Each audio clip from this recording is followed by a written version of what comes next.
কি হলো, আসো। আবার ভিতরে যাচ্ছ কেন?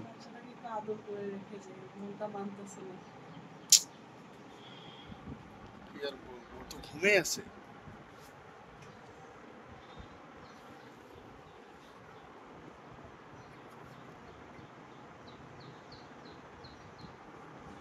হয়েছে, আসো। আমরা মূলত 2 বোন মিলে আজকে যাচ্ছি একটু রংপুরের কাজে। বাচ্চা দুটোকে ওদের নানু বাসায় রেখে যাচ্ছি। আজকেই ফিরে আসবে, এমন না যে আমরা থাকবো, কিন্তু তারপরে ওদেরকে রেখে যেতে খুব কষ্ট হচ্ছে। দেখি বড়টা বাইরে কি করতেছে। চলো চলো চলো। শোনো, থাকো আর শোনো, ছোট আপু খেয়াল রাখবো, বুঝছো? দুষ্টুমি করবো না, বাইরে যাবে না। আমরা তোমার জন্য চকলেট নিয়ে আসবো। আচ্ছা ঠিক আছে, তোমার জামা নিবো এখন। জি বাবা, আচ্ছা ঠিক আছে। আচ্ছা শোনো, সাবাকে নিয়ে খেলবা, ওর সঙ্গে রাগারাগি করবো না, ওকে কান্না করাবো না, ঠিক আছে? তুমি এখন বড় আপু, বুঝতে পারছো? আচ্ছা সবই নিয়ে আসবো, তুমি সাবার খেয়াল রাখবা, আমাকে কথা দাও, প্রমিস? ওকে কাঁদাবা না, রোদে রোদে ঘুরবা না, ঠিক আছে? আমার জুতা ছিঁড়ে গেছে। চলো চলো চলো। আমার জুতাটা কাদার মধ্যে ছিঁড়ে গেছে, এখন এটা যাওয়ার সময় আবার সেলাই করে নিতে হবে।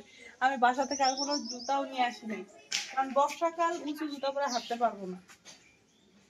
চলো বের হও। অনেকক্ষণ যাবত ভ্যানের অপেক্ষা করে অবশেষে ভ্যান পাওয়া গেল।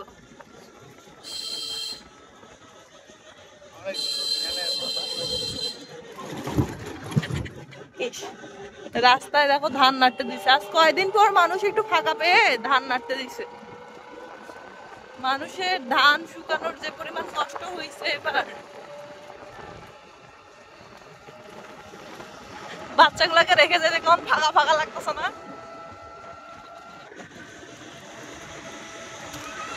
মনে হচ্ছে এত কি যেন নেই, কি যেন নেই।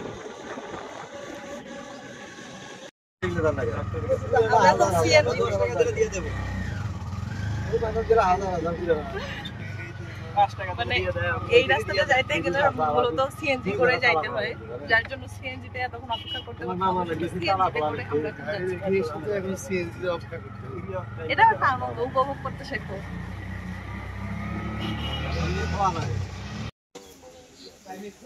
আমরা আসছি এখন শুটকির আড়তে, মূলত নোনা ইলিশ নেবো। আমার ভীষণ নোনা ইলিশ খাইতে ইচ্ছা করতেছে, আর বেশ কিছু শুটকি মাছও নেবো, মানে শুটকিও খাইতে ইচ্ছা করতেছে। শুটকি আড়তে চলে এসেছে। মানে শুটকির ঘ্রাণটা এত ভালো লাগতেছে আমার কাছে, যদিও আমি একটা সময় কিন্তু শুটকি খাইতাম না, শুটকি খাইতাম না, বাট রিসেন্ট কিছুদিন যাবত আমার খুব বেশি শুটকির প্রতি ক্রেভিংস হইতেছে।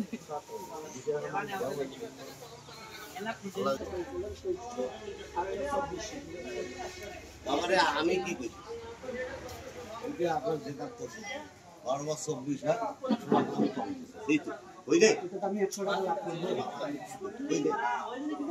নেবো কোনটা রেখে কোনটা নেবো বুঝতেইছি না আমি। সারাদিন অনেক ঘোরাঘুরি করার পর এখন ফুচকা খেয়ে বাসায় চলে যাবো। চলো। বাবা না, আচ্ছা ভিডিওটা আর লং করবো না, এখান থেকে শেষ করতেছি। আজকে কি কেনাকাটা করলাম এটা নেক্সট ব্লগে থাকবে। সবাই ভালো থাকবেন।